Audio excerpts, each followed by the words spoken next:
नक रहती थी। उस चक्कर में वह जो भी चाहे पहन लेती। उसे फिर किसी की परवाह नहीं रहती थी। अब उसके लड़के विनोद की शादी होने वाली थी। उसने अपने लिए ढेर सारी साड़ियां खरीदी थी। उनके मैचिंग ब्लाउज बनवाए थे। उसके पति मनमोहन जी ने कहा, अरे भाग्यवान, इतना फिजूल खर्चा क्यों करती हो? जरा बजट के बारे में भी ख्याल रखो, अभी बहुत सारा खर्चा पड़ा है। सुनो जी, अपने आप तो रद्दी से कपड़े पहने रहते हो, मुझको भी वैसे ही चिथड़े लपेटने को कहते हो। तुम्हारी चले तो तुम तो मुझे भिखारिन बना दो। अब तुम्हारा ज्यादा दिल खटक रहा हो तो मैं ये सारी साड़ियां लौटा दूं। कहो तो काम वाली बाई के कपड़े पहन लूं, तब तुमको संतोष होगा। उसका गुस्सा देखकर मनमोहन जी ने माथा ठोकते हुए कहा, ठीक है महारानी, तुम जीती, मैं हारा। जो मर्जी आए करो, वही ठीक है। घर में खूब चहल पहल मची थी। शादी हो गई और घर में बहू मोनिका आ गई। घर में सब मेहमानों ने मोनिका की जमकर तारीफ की। यह देखकर माधुरी का दिल कचोटने लगा। वह मन ही मन में बोली, मैं मोनिका से किस बात में कम हूं? अभी क्या, कल ही रिसेप्शन पार्टी है, फिर मैं भी कल वाहवाही बटोरती हूँ। मैं भी इसकी तरह कपड़े बनवा लेती हूँ। उसने मोनिका से पूछा, मोनिका, कल रिसेप्शन में क्या कपड़े पहनोगी? मुझे भी दिखाओ ताकि मैं डिसाइड कर दूं कि इन कपड़ों में तुम अच्छी लगोगी या नहीं। सुनकर मोनिका बहुत खुश हो गई और वो सोचने लगी, मेरी सासू माँ कितनी अच्छी हैं, मेरा कितना ख्याल रखती हैं। उसने खुश होकर रिसेप्शन में पहनने के लिए सिलेक्ट किए गए कपड़े निकाले और माधुरी को दिखाने लगी। इन कपड़ों के साथ ज्वेलरी कैसी है? लाओ मैं देख लूं, नहीं तो पता चले कि बाद में फोटो भी अच्छे नहीं आ रहे। मोनिका ने खुश होकर सारी चीजें दिखाईं और माधुरी ने उन कपड़ों, सैंडल, पर्स, मैचिंग ज्वेलरी के फोटो ले लिए। तुरंत ही वह मार्केट में गई और मोनिका के कपड़ों का फोटो दिखाकर बोली, सेम टू सेम ऐसे ही कपड़े मेरे लिए दिखाइए। दुकानदार ने माधुरी की ओर देखा और कहा, लेकिन आंटी जी, ये कपड़े आप पर अच्छे नहीं लगेंगे। आप अपनी एज के हिसाब से कपड़े लीजिए ना, तो वो आप पर ज्यादा फबेंगे। यह सुनकर तो माधुरी भड़क गई और बोली, चुप बे नाशपीटे, तुझे अपने कपड़े बेचने हैं या मुझको सलाह देनी है? तू सलाह केंद्र क्यों नहीं खोल लेता? यह सुनकर दुकानदार मन ही मन में बोला, ये कैसी बेवकूफ़ बढ़िया है जो इसको सही सलाह भी अच्छी नहीं लग रही।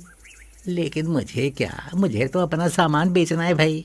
उसने सेम टू सेम वैसे ही कपड़े निकाल कर दे दिए। फिर माधुरी शूज की शॉप पर गई और शॉपकीपर से बोली, ये सैंडल की फोटो देखो और सेम टू सेम सैंडल निकालो। पर नाप भी लाइए, किसके लिए लेना है? अपना पैर बढ़ाते हुए माधुरी ने कहा, है तो मेरा नाप, इतनी बड़ी तो सामने बैठी हूँ, दिखती नहीं हूँ क्या? ये आप अपने लिए ले रही हैं? हाँ, कोई प्रॉब्लम है तुझे? नहीं नहीं, मुझे क्या प्रॉब्लम होगी? लेकिन वह धीमे धीमे मुस्कुरा रहा था। उसकी मुस्कुराहट को देखकर माधुरी भड़क गई और गुस्से में बोली, सैंडल मैं ले रही हूँ, तेरे सीने पर सांप क्यों लौट रहे हैं? अब मैं सैंडल लेकर जा रही हूँ, उसके बाद पागलों की तरह हंसना। मुझे पता है दुनिया की थिंकिंग कितनी खराब होती है। मेरी तरफ से तू भाड़ में जा। हाँ। वह सैंडल लेकर वहां से चली आई। उसके बाद उसने सारी मैचिंग ज्वेलरी खरीदी। शॉपिंग करके वह घर आ गई। फिर उसने ब्यूटी पार्लर से मोनिका के लिए इस्तेमाल होने वाले प्रोडक्ट मंगवा लिए। अगले दिन रिसेप्शन पार्टी के लिए मोनिका तो सजने के लिए ब्यूटी पार्लर में चली गई।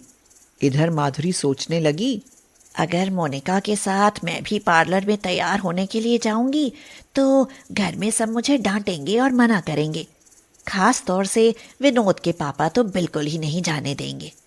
इसलिए जब तक मोनिका ब्यूटी पार्लर में तैयार होती है तब तक मैं यहाँ घर में ही तैयार हो जाती हूँ। हाँ। सब लोग माधुरी की आदत को तो जानते ही थे कि वह घंटों तैयार होने में लगा देती है, इसलिए किसी ने उसको डिस्टर्ब नहीं किया। मोनिका जब सज धज कर आई तो सब देखते ही रह गए। पार्टी में सब लोग आने लगे थे। मनमोहन जी माधुरी को ढूंढते फिर रहे थे।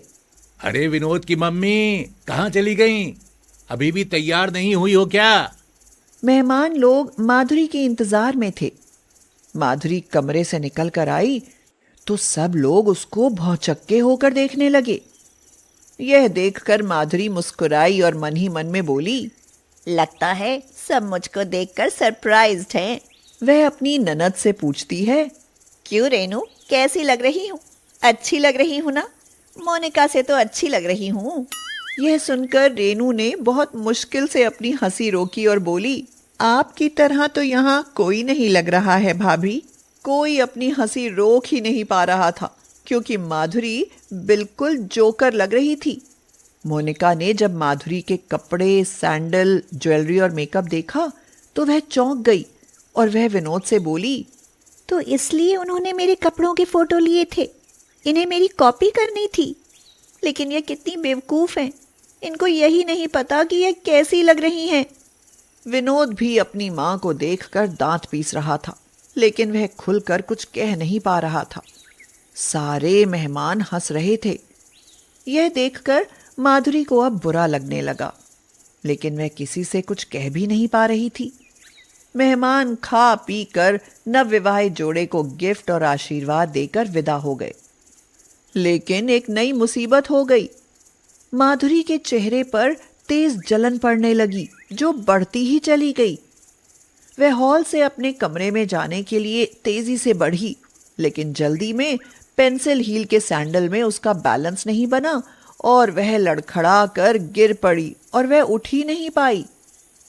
कुछ लोगों ने उसे उठाया तो पता चला कि उसकी बांह ही सीधी नहीं हो पा रही है। अभी थोड़ी ही देर बीती थी कि उसके चेहरे पर फफोले उभर आए। वह जोर जोर से चिल्लाने लगी, हे भगवान, ये मेरे साथ क्या हो रहा है? मुझे बचाओ, मेरा चेहरा जल रहा है और ऊपर से बांह भी नहीं उठ रही है। तुरंत ही डॉक्टर को बुलाया गया। उसने बताया, देखिए, इन्होंने अपनी सेंसिटिव स्किन में हाई ब्लीच इस्तेमाल किया है, जिससे इन्हें एलर्जी हो गई है। लेकिन मोनिका ने भी तो यही लगाया था। देखिए, सबकी स्किन अलग अलग तरह की होती है और उसके लिए अलग अलग मेकअप इस्तेमाल होता है। बिना टेस्ट किए अपने आप लगाने के कारण ये हुआ है। माधुरी को हॉस्पिटल ले जाया गया। वहां टेस्ट में बांह में फ्रैक्चर निकला।